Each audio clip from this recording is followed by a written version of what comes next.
복음 5장 38절부터 48절까지 말씀 한 절씩 교독하겠습니다. 또 눈은 눈으로 이는 이로 갚으라 하였다는 것을 너희가 들었으나 나는 너희에게 이르노니 악한 자를 대적하지 말라. 누구든지 내 오른편 뺨을 치거든 왼편도 돌려대며 또 너를 고발하여 속옷을 가지고자 하는 자에게 겉옷까지도 가지게 하며 또 누구든지 너로 억지로 오리를 가게 하거든 그 사람과 심리를 동행하고 내게 구하던 자에게 주며 내게 꾸고자 하는 자에게 거절하지 말라. 또 내 이웃을 사랑하고 내 원수를 미워하라 하였다는 것을 너희가 들었으나 나는 너희에게 이르노니 너희 원수를 사랑하며 너희를 박해하는 자를 위하여 기도하라. 이같이 한즉 하늘에 계신 너희 아버지의 아들이 되리니 이는 하나님이 그 해를 악인과 선인에게 비추시며 비를 의로운 자와 불의한 자에게 내려주심이라. 너희가 너희를 사랑하는 자를 사랑하면 무슨 상이 있으리요? 세리도 이같이 아니하느냐? 또 너희가 너희 형제에게만 무난하면 남보다 더하는 것이 무엇이냐? 이방인들도 이같이 아니하느냐? 같이 읽겠습니다. 그러므로 하늘에 계신 너희 아버지의 온전하심과 같이 너희도 온전하라. 아멘. 네, 팔복에 이은 복받은 사람들의 삶에 대한 구체적인 내용들을 살펴보고 있습니다. 너희는 세상과 다른 삶의 방식을 따라 살아가는 소금과 빛의 역할을 감당해야 한다. 그리고 너희는 이전과 더 나은 삶의 방식을 따라 살아가는 그 의를 가진 사람답게 살아가야 한다라고 하는 그런 내용을 바탕으로 해서 그것에 비추인 구체적인 삶의 내용들을 이제 하나하나씩 우리가 살펴보고 있습니다. 오늘은 우리와 맞닿은 이웃이 나에게 악을 행할 때 우리는 그 사람들을 어떻게 대해야 할까에 대한 부분들을 살펴볼 텐데요. 두 가지입니다. 첫 번째는 38절부터 42절까지의 내용이고요. 두 번째는 43절부터 마지막 48절입니다. 첫 번째 내용을 먼저 보면 38절에 또 눈은 눈으로 이는 이로 갚으라 하였다는 것을 너희가 들었으나, 우리가 앞에서 살펴보았던 것처럼 예수님께서 지금 말씀하실 때는 먼저는 구약의 율법을 말씀하시고 나서 너희가 이러한 사실들을 들었다라는 것을 먼저 말씀하시죠. 그리고 나서 예수님께서는 당신의 뜻이 무엇인지를 다시 한번 설명해 주는 방식으로 그렇게 설명하고 있어요. 오늘도 그렇게 말씀하시죠. 먼저 구약의 율법에 대한 내용들을 제시하실 때 그것은 출애굽기 21장에 나타난 말씀입니다. 그러나 다른 해가 있으면 값되 생명은 생명으로 눈은 눈으로 이는 이로 손은 손으로 발은 발로 된 것은 된 것으로 상하게 한 것은 상함으로 때린 것은 때림으로 갚을지니라. 이 상황은 어떠한 상황을 묘사하고 있냐면 재판에 대한 내용들을 지금 하고 있어요. 어떠한 사람이 한 사람에게 잘못을 했어요. 예를 들어서 어떤 사람의 눈을 상하게 했으면 어떻게 해야 되냐면 법정에 가서 그것을 소송하고 그에 합당한 응당한 처벌을 받도록 하는 것이 지금 기준으로 제시되고 있는 거죠. 이것을 규정으로 주신 이유는 무엇이냐면 어떠한 사건에 대해서 더 이상 더 크게 그 사건을 보복하는 행위로 더 큰 일을 벌이지 말라라고 하는 뜻에서 주신 거예요. 어떠한 사람이 한 사람을 때렸으면 똑같이 그대로 되갚는 사람들은 없죠. 그 사람을 더 악한 방식으로 때리든지 아니면 다른 방식으로 그 사람을 대적하는 일들로 나타나잖아요. 그러니까 그 이상의 것을 행하지 말라고, 그만큼만 하라고 하는 그런 규정을 우리에게 주신 거죠. 왜냐하면 지금도 그런 일들이 있기는 하지만 구약 시대에는 사람의 신분과 권력이 굉장히 좀 이렇게 격차가 컸어요. 그래서 종과 자유자 또는 권력층 또는 피지배층 이런 사람들이 어떤 법의 규정의 기준을 이렇게 적용시킬 때에는 똑같은 법을 그렇게 적용을 했지만 다르게 그렇게 적용하는 일들이 너무나 많았기 때문에 이 법을 주신 거죠. 어떤 권력이나 어떤 경제력의 차이나 아니면 어떤 권리의 차이나 이런 것들로 인해서 이 법이 차등되지 않도록 평등하게 이 법이 적용될 수 있도록 주신 것이 바로 구약의 율법이에요. 그러니까 이 법은 굉장히 좋은 법이죠.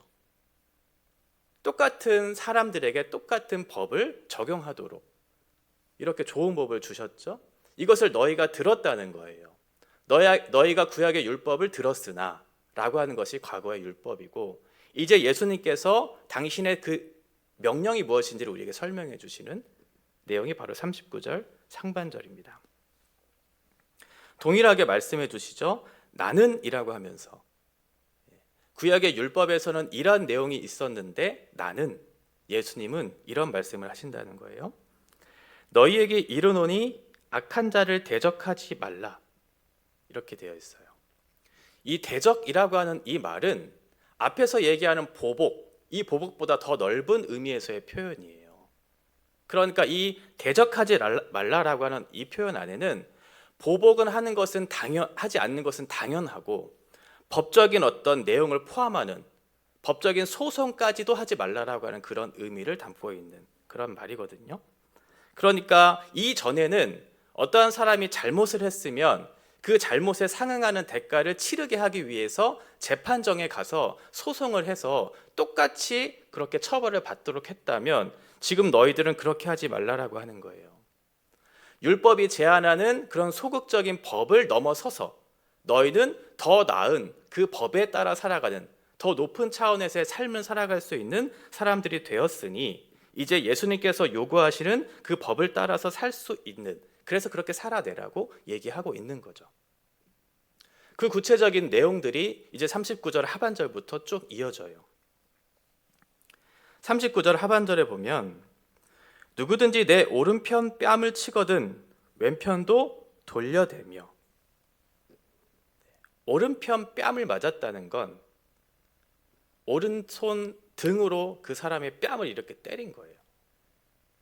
그러니까 굉장히 모욕적인 지금 행동을 하고 있는 거죠. 얼굴에 어떤 이런 타격을 가한다는 것 자체가 굉장히 모욕적인데, 손등으로 그 사람을 때렸다는 건 이 사람의 인격에 대한 무시를 포함하는 굉장히 모욕적인 그런 행동을 포함하고 있어요. 그래서 구전으로 그렇게 이어져 왔던 미시나에도 이것을 분명하게 규정하고 있어요. 금지시키는 법으로. 만약에 이것을 어기면 너희들은 벌금을 물어야 한다라고 그렇게 얘기할 정도로 굉장히 악한 행동을 하고 있는 거죠. 그때 어떻게 해야 하느냐? 눈에는 눈으로 하지 말고 왼뺨도 돌려대라, 이렇게 말씀하고 있어요. 그러니까 율법이 규정하고 있는 것은 눈에는 눈으로 하라고 얘기하고 있지만, 너희는 그것을 뛰어넘는 왼뺨도 돌려대라, 이렇게 얘기하고 있는 거죠. 또 하나의 사례는 40절에 보면 또 너를 고발하여 속옷을 가지고자 하는 자에게 겉옷까지도 가지게 하며, 이것은 법정으로 끌고 간 거예요, 어떤 사람이. 그래서 그 법정에 가서 소송을 하고 있는 그런 장면이에요. 이제 채권자가 채무자에게 요구하는 거죠. 당신 돈 갚아라. 돈을 갚을 돈이 없으니까 마지막 최후의 보로인 속옷까지를 지금 달라고 얘기하는 거죠. 그때 무엇을 해야 하는가? 속옷보다 더 값어치 있는 겉옷가지를 그 사람에게 줘라, 이렇게 얘기해요. 소송을 뛰어넘는 값어치 있는 것을 그 사람에게 더 줘라, 이렇게 얘기하고 있어요. 41절에 보면 또 누구든지 너로 억지로 오리를 가게 하거든 그 사람과 심리를 동행하고, 이때에는 로마 군인이 어떤 법에 강제해서 한 사람을 강제 노역하는 것을 일컫는 표현으로 이것을 썼어요. 그래서 노역을 시킬 때 최대 갈 수 있는 거리가 오리까지였다고 그렇게 해요. 그러니까 오리를 벗어나는 건 뭐냐면 그 사람을 더 많이 부려먹으려고 하는 거죠. 그것을 하지 말라고 그렇게 법으로 규정했는데, 만약 그 사람이 오리를 가게 하거든, 억지로 그것을 가게 하거든, 그것을 뛰어넘어서 심리를 가게 해라, 심리를 동행해라, 이렇게 얘기하고 있는 거죠. 세 가지의 사례를 얘기하면서 마지막 42절에 내게 구하는 자에게 주며 내게 꾸고자 하는 자에게 거절하지 말라. 그러니까 어떠한 부당한 사람이 부당하게 행동을 하고 있어요. 그러면 우리가 어떻게 해야 하냐면 더 그 사람에게 맞아주는 사람이 되고, 그 사람에게 더 벗어주는 사람이 되고, 그 사람에게 더 많은 것들을 가져라, 이렇게 얘기하고 있는 거예요. 그 사람이 필요한 것들을 공급해주는 사람이 되어라, 이렇게 얘기하고 있는 거죠. 참 이해되지 않는 말씀이죠. 왜 부당한 그런 행동을 하는 것에 대해서 내가 소송하지 않고, 왜 그 사람의 처지에 맞춰서 그 사람의 이익을 위해서 내가 죽어줘야 하는가라고 하는 그런 말씀을 하고 있어요. 이건 나에게 해당되는 말씀이에요. 어떠한 사람이 부당한 어떠한 일을 했어요. 어떠한 죄를 지었어요. 다른 사람에게건 사회적으로건. 그러면 거기에 대해서는 우리가 정확하게 얘기해야죠. 죄를 용인하는 것까지를 얘기하는 것은 아니에요. 어떠한 사람이 나에게 부당한 일을 했을 때 내가 그것을 받아주라는 거예요. 그러나 이것을 끝까지 받아주라는 말은 아니에요. 어떠한 사람이 부당한 일을 했을 때 내가 그것을 끝까지 받아준다는 것은 어떠한 면에서 죄를 용인하는 것까지를 포함하는 것을 얘기할 수 있거든요. 그렇게 하지 말고 단회적인 사건에 대해서 단회적인 행동을 취하라고 하는 그런 의미예요. 왜 그러냐면 하나님은 어떠한 분이신가를 먼저 생각해 보면 하나님은 거룩하신 분이시죠. 그러니까 거룩하신 분인 그분은 이 죄를 미워하세요. 그러면 그 죄를 계속해서 내버려 두지 않으시겠죠? 그러면 그 죄를 내버려 두겠다는 의미가 아니라 어떻게 하겠다는 의미가 담겨져 있냐면 그 사람을 고쳐서 사용하겠다라고 하는 의미를 담고 있는 거예요. 그러니까 어떠한 사람이 나에게 부당한 일을 했다면 그 사람이 그것을 보고 잘못된 것이 무엇인지를 깨닫고 고칠 수 있도록 돌아올 수 있도록 하라는 의미에서 그 사람을 받아내라는 거죠. 더 많은 것들을 주라고 그렇게 얘기하고 있는 거예요. 두 번째 상황은 43절에 보면 또 내 이웃을 사랑하고 내 원수를 미워하라 하였다는 것을 너희가 들었으나, 마찬가지로 43절에서도 먼저 구약의 율법을 얘기하시죠. 구약의 율법에 보면 레위기 19장 18절 원수를 갚지 말며 동포를 원망하지 말며 내 이웃 사랑하기를 내 자신과 같이 사랑하라. 나는 여호와니라.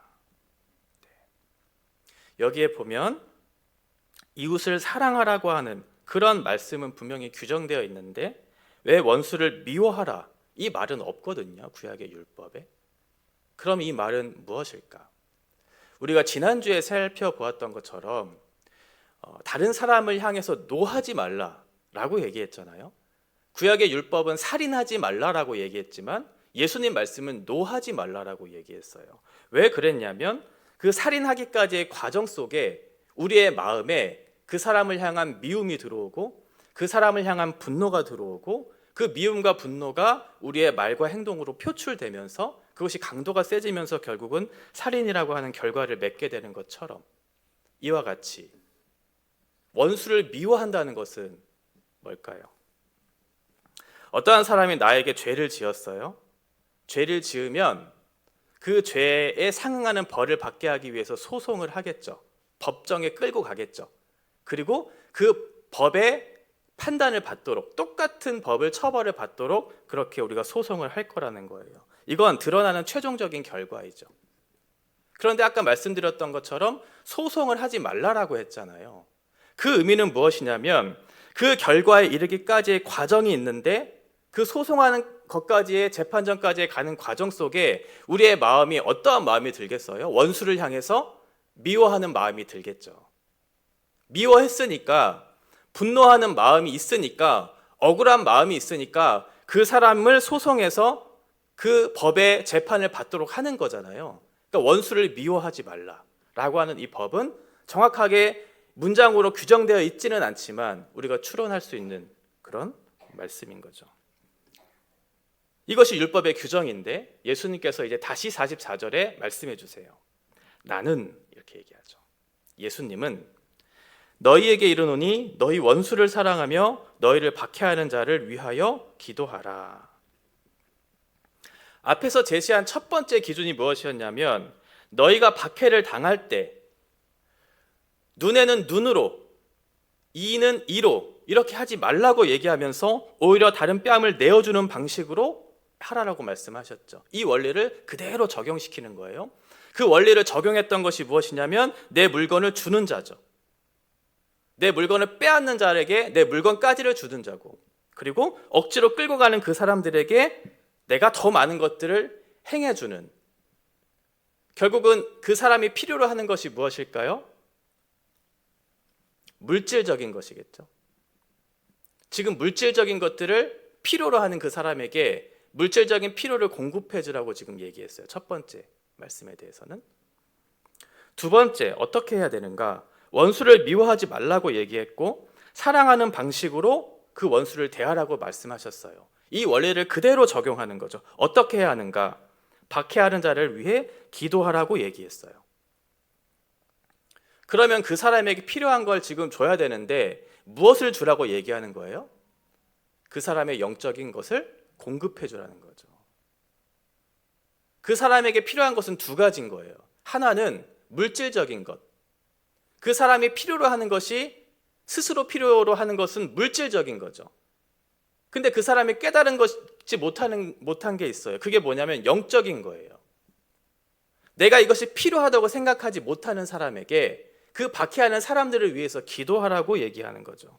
그 사람이 필요로 하는 물질적인 것, 그 사람이 필요한 영적인 것을 공급해 줘라. 그것이 너희가 해야 할 일이다 라고 얘기하는 거예요. 여기까지가 예수님께서 우리에게 명령해 주시는 내용이죠. 그러면 우리 가운데 의구심이 들 때가 있어요. 내가 왜 그 사람을 위해서 그렇게까지 해야 할까? 원수를 위해서, 나를 박해하는 사람을 위해서 기도하고, 나의 뺨을 때리는 사람을 위해서 다른 뺨을 내어주고, 내 것을 빼앗아 가려고 하는 사람에게 다른 것까지를 내어주고, 나에게 강제 노역을 하는 부당한 일을 시킬 때 더 많은 것들을 해줘야 하는 그 일을 우리는 왜 해야 하는가? 라고 하는 그런 의구심이 이제 들어오기 시작하죠. 왜 그 일을 우리가 해야 할까? 45절에 보면 이같이 한즉 하늘에 계신 너희 아버지의 아들이 되리니 이는 하나님이 그 해를 악인과 선인에게 비추시며 비를 의로운 자와 불의한 자에게 내려주심이라. 이렇게 되어 있죠. 악인들이 있어요, 세상에는. 그리고 불의한 자들이 있어요. 그 악인과 불의한 자들은 지금 어떠한 사람들이에요? 앞에서 했던 그 행동들을 다 하고 있는 사람들이죠. 그 사람들은 우리들에게 하고 있는 것처럼 보이지만 사실은 그 사람들은 하나님께 하고 있는 거죠. 그러니까 그 사람들이 행했던 일들은 무엇이냐면 우리의 뺨을 때린 것 같지만 그 사람들은 하나님의 뺨을 때리고 있는 거예요. 하나님을 모욕하고 있는 그 사람들.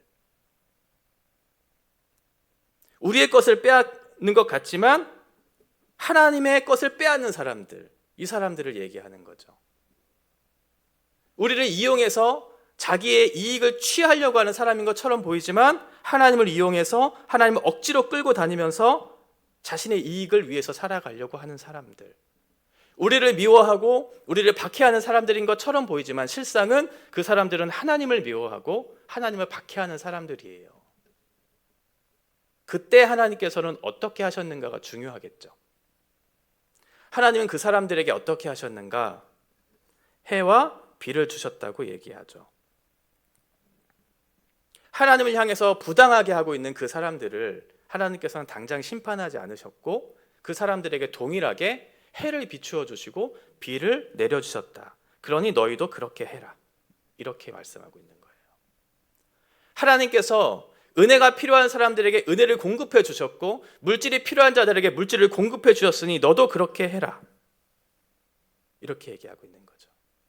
너희가 필요한 것들을 채워주고 그들을 위해서 기도한다면 너희는 하늘에 계신 너희 아버지의 아들이 될 것이다.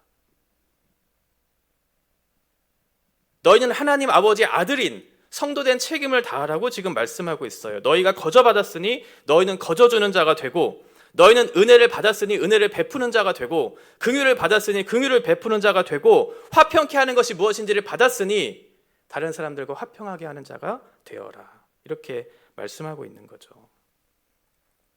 그것이 천국을 소유하는 것이고 그것이 천국을 소유한 사람들의 삶이다. 그것이 복받은 사람들의 모습이다. 이렇게 말씀하고 있어요. 선을 행하라는 거예요. 그 사람들은 선을 행할 줄을 모르고 악을 행할 수밖에 없는 그런 사람들이죠. 그런데 그 사람들에게 동일한 기준을 가지고 선을 행해야 한다고 말했을 때는 그 사람들은 그것을 행할 수 없기 때문에 그 사람과 꼭 같은 모습으로 대응하는 방식으로 그 사람을 대하지 말고 네가 할 수 있는 자리, 네가 해야 하는 것, 그것을 책임 있게 감당하라고 얘기하고 있는 거죠. 우리가 선을 행했을 때 낙심하는 이유가 무엇일까요? 내가 나를 죽이고 희생하고 어떻게 해서든 나의 것을 남을 위해서 희생해서 줬을 때 우리는 기대하는 것이 있죠. 그렇게 하면 그 사람이 그 마음을 알아주고 그 행동을 알아줘서 바뀌고 있는 그 모습을 보여주면 우리는 선을 행할 때 기쁘죠. 그런데 문제는 뭐냐면 아무리 선을 행하고 옳은 모습을 보여준다 할지라도 그 사람들이 바뀌지 않는 모습들, 그것을 보면서 우리는 절망하기 시작해요. 그래서 선을 행하는 것을 그치려고 하는 우리의 마음에 생각들이 들어올 때가 있다는 거예요. 그때 하나님께서 우리에게 말씀해 주시는 거죠. 너희는 그렇게 하지 말고 이렇게 해라. 율법은 그렇게 얘기했지만 나는 이렇게 너희들에게 요구하고 하나님께서는 그렇게 하셨기 때문에 너희도 그렇게 해라.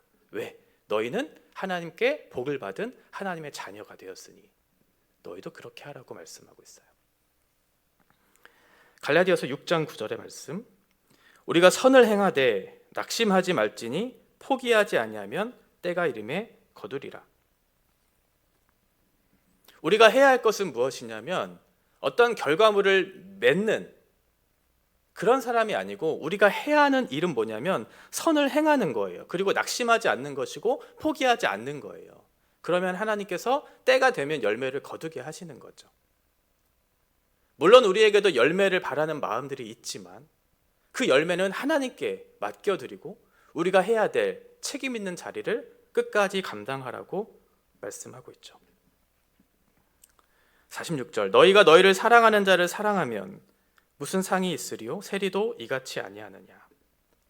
또 너희가 너희 형제에게만 무난하면 남보다 더하는 것이 무엇이냐. 이방인들도 이같이 아니하느냐. 율법의 그 순종을 넘어선 하나님 아들로서의 요구를 받고 있고 지금 세리와 이방인들이 하는 그 사랑을 넘어서는 악한 자를 대적하지 말고 원수를 위해 기도하는 하나님 자녀된 증거를 우리들에게 나타내라고 말씀하고 있는 거죠. 왜 우리들에게 이런 요구를 하셨을까요? 우리가 그렇게 대단한 사람이 아닌데 왜 우리에게 이렇게 대단한 요구를 하고 계시는 걸까요? 우린 더 이상 죄의 종로를 타는 존재가 아니죠? 그리고 어떤 사람과 경쟁하고 그 사람을 짓밟아서 뭔가를 승리해야 되는 존재가 아니에요. 그래서 더 많은 것들을 얻어야 되는 존재가 아니에요. 왜냐하면 우리는 이미 하나님의 자녀가 되었거든요. 경쟁할 필요가 없죠. 쟁취할 필요가 없어요. 더 많은 것들을 소유할 필요가 없어요. 왜냐하면 하나님께서 우리에게 모든 것을 주셨기 때문에 그래요. 세상은 자기가 누구인지 모르고 자기가 받은 것이 없기 때문에 남들과 비교하고 남들과 우월함을 증명해내기 위해서 세상과 경쟁하고 짓밟는 방식으로 자기의 존재를 확인하고 그렇게 살아가지만 우리들은 그렇게 할 필요가 없는 거죠. 죄의 종로로 타지 않는 그런 하나님의 자녀가 되었잖아요. 그리고 하나님께서 우리에게 풍족한 것을 주셨잖아요. 더 이상 바랄 것이 없는 복을 받은 존재가 되었기 때문에 우리는 그렇게 살지 않아도 될 충분한 근거를 갖고 있어요. 나는 했는데 너는 왜 하지 않았어? 이런 식으로 다른 사람들을 이용해서 우리의 우월감을 확인하거나 내가 무언가를 얻어야 하는 존재가 아니에요. 우리가 이렇게 살 수 있는 근거는 두 가지 때문에 그래요. 첫 번째는 하나님의 완전하심 때문에 그래요. 창세기 2장 3절에 보면 하나님이 그 일곱째 날을 복되게 하사 거룩하게 하셨으니 이는 하나님이 그 창조하시며 만드시던 모든 일을 마치시고 그 날에 안식하셨음이니라. 하나님께서 창조하시고 나서 7일째 되는 날 안식하셨어요. 안식하셨다는 의미가 뭘까요? 쉬셨다는 거잖아요. 쉬셨다는 것은 더 이상 일을 하지 않아도 된다는 거예요. 일을 하지 않아도 된다는 것은 무엇이냐면 그 일한 그것이 부족함이 없다는 거예요. 그렇죠? 결핍이 없기 때문에 하나님께서 더 이상 일하지 않으셔도 됐다는 거죠. 그것이 너무나 완벽했기 때문에 그래요. 어떠한 부족도 결핍도 없는 그 상황을 보면서 하나님께서는 기뻐하셨고 보시기에 좋았다고 말씀하셨고 편히 쉬실 수 있었던 거죠. 마찬가지예요. 하나님의 창조하신 하나님의 통치의 질서 안에 우리가 있어요. 그리고 하나님께서 우리를 먹이시고 입히세요. 그리고 하나님의 완전하심을 신뢰하는 우리들에게는 하나님을 향한 신뢰 때문에 우리 안에 있는 넉넉함들이 주어지기 시작하죠. 세상은 다른 사람의 것을 빼앗고 그 사람을 짓밟고 희생시켜서 자신의 필요를 채워야 하지만 우리는 그럴 필요가 없어요. 하나님의 완전하신 통치와 질서 안에 내가 있기 때문에, 이미 우리의 영혼이 확정되었기 때문에 우리는 그럴 필요가 없는 거죠. 넉넉히 가진 자로서 베풀며 살면 되는 거예요. 그런데 사람들은 그걸 모르기 때문에, 넉넉히 베풀 힘도 근거도 없기 때문에 그 사람을 다른 방식으로 죽이고 경쟁하는 방식으로 그 사람들을 대할 수밖에 없었던 거죠. 성경이 성도들에게 말씀하시는 내용이 고린도후서 6장 9절과 10절의 말씀이에요. 이게 성도라는 거예요. 무명한 자 같으나 유명한 자요, 죽은 자 같으나 보라, 우리가 살아있고 징계를 받는 자 같으나 죽임을 당하지 아니하고, 근심하는 자 같으나 항상 기뻐하고, 가난한 자 같으나 많은 사람을 부유하게 하고, 아무것도 없는 자 같으나 모든 것을 가진 자로다. 너희는 천국을 소유했다. 너희는 이미 모든 것을 받았다. 그러니까 너희가 받은 그것을 다른 사람들께 넉넉히 베풀면서 살 수 있는 존재가 됐다는 거죠. 이제 그 하나님의 은혜와 하나님의 복이 필요한 사람들에게 우리는 무엇을 해야 하냐면, 그 사람들을 위해서 참고 희생하는 일을 해야 돼요. 왜냐하면 그것은 우리들이 할 수 있는 일이기 때문에 그래요. 더 정확하게 얘기하면 우리들만 할 수 있는 일이기 때문에 그래요. 우리가 가졌기 때문에 그 사람들에게 베푸는 거죠. 우리가 가진 것들을 나누는 거예요. 그것을 나누면 우리의 것이 없어지는가? 그렇지 않아요. 나누면 그것이 더 풍성해져요. 우리에게 주신 그 은혜가 나누어지기 시작하면 그 은혜는 더욱더 풍성해지고 그 모든 사람들이 하나님의 자녀가 되는 복을 누리게 될 것이기 때문에 우리는 가진 자답게, 천국을 소유한 사람들답게 넉넉함을 가지고 그 사람들에게 베풀며 사는 거예요. 똑같은 방식으로 대응하면서 네가 옳고 내가 옳다, 이것이 첫 번째가 아니고 베풀면서 살 수 있는 근거를 가지고 있는 사람답게 그 사람들에게 그것을 베풀라는 거죠. 희생하라는 거예요. 이게 첫 번째 우리가 이 일을 감당할 수 있는 이유예요. 두 번째는 우리의 자리를 확인하는 거예요. 우리가 누구였는지를 확인하는 거죠. 우리가 어떤 사람이 됐다라고 하는 것도 중요하지만 우리가 어떤 사람이었는가가 동반돼야 이 사실이 더욱더 명확해질 수 있죠. 요한복음 8장 7절 하반절에 보면 너희 중에 죄 없는 자가 먼저 돌로 치라 얘기하고 있죠. 너희 중에 죄 없는 자가 먼저 돌로 치라. 누가 있을까요? 아무도 없죠. 우리가 이런 존재였다는 거예요. 나도 그러한 사람이었다는 것을 이해하는 것으로부터 이것을 출발해야 된다는 거예요. 자기 인식이 없는 사람들은 그것을 행할 수가 없어요. 내가 이 자리에 있었고 죄에서 해방되었고 하나님의 구원을 받았고 그래서 이렇게 살 수 있게 되었다는 인식을 가지고 살아갈 때 비로소 그것을 행할 수 있는 거죠. 베풀 수 있는 거예요. 그들의 처지를 이해할 수 있는 거죠. 왜요? 나도 그 자리에 있어 봤으니까. 저 사람들이 왜 그렇게 하는지를 아는 거예요. 그게 이상하지 않은 거죠. 나도 그 자리에 있어 봤으니까. 내가 그 자리에서 이 자리에 오기까지 하나님께서 나를 참아내셨고 나를 위해서 섬겨주셨고 희생했기 때문에 그 사람이 이 자리에 오기까지는 누군가는 희생하고 섬겨야 하고 죽어야 된다는 사실을 아는 거죠. 그것으로부터 그것을 감당하는 거예요. 이것이 사랑이 만들어내는 삶이죠. 이것이 사랑이 말하고자 하는 내용이고 사랑이 우리에게 가르쳐주고자 하는 목적이에요.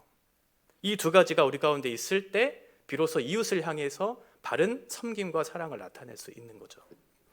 첫 번째는 천국을 소유한 사람으로서, 넉넉함을 가진 사람들로서 넉넉히 베풀라. 두 번째는 구원과 용서를 받은 사람으로서 그 사람의 자리에서 이해하고 베풀라.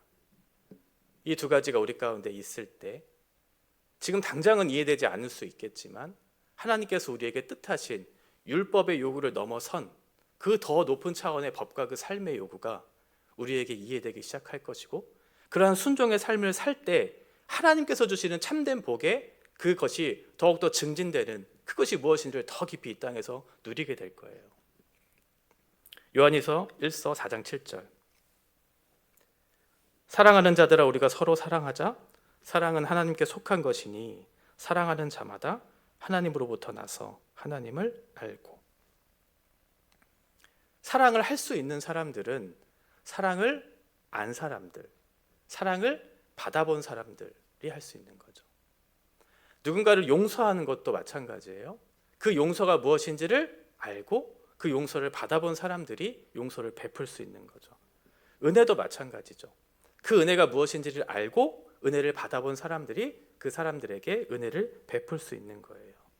우리는 하나님으로부터 그것을 받았고 그것을 안 사람이라고 성경은 말씀하고 있어요. 그래서 누군가를 사랑할 수 있고 누군가를 용서할 수 있고 누군가에게 은혜가 무엇인지를 나타내 베풀어 줄 수 있는 사람이 된 것이죠. 그러면서 마지막에 그러므로 이렇게 되어 있어요. 그러므로 하늘에 계신 너희 아버지의 온전하심과 같이 너희도 온전하라. 하나님이 이러한 분이시니까 너희도 이렇게 살아라. 이 온전하다라고 하는 텔레이오스라고 하는 이 단어는 장성하다라고 하는 뜻을 가지고 있어요. 점점 성장해 가는 거예요. 온전하라는 거죠. 이전에는 네가 이제 막 구원을 받아서 그 사랑이 무엇인지, 그 용서가 무엇인지, 그 은혜가 무엇인지 아주 조금 알았지만 이제는 하나님의 사랑과 용서와 은혜가 무엇인지를 깊이 알면 알수록 우리는 그 충만한 어떤 하나님의 어떠하심을 우리 가운데 받아낼 사람들이 된 거잖아요. 그러면 장성한 사람이 되겠죠.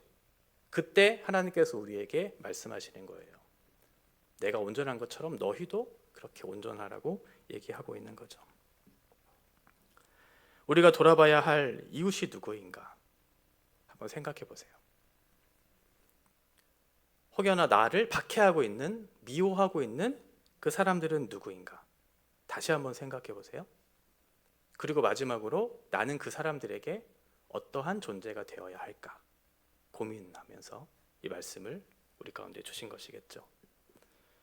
우리에게 주신 이 말씀, 성도된 하나님의 특권을 우리에게 주셨다는 것을 기억하면서 우리가 맞닿는 사람들, 혹여나 나를 이유 없이 미워하고 박해하는 사람들이 있다 할지라도 우리가 어떠한 자세로, 어떠한 태도로 그 사람들에게 어떠한 사람들이 되어야 할지를 다시 한번 이 말씀을 통해서 묵상하시고 우리 가운데 실천되는 그런 삶을 살아가는 저와 여러분 되시기를 바랍니다. 기도하겠습니다. 찬양하고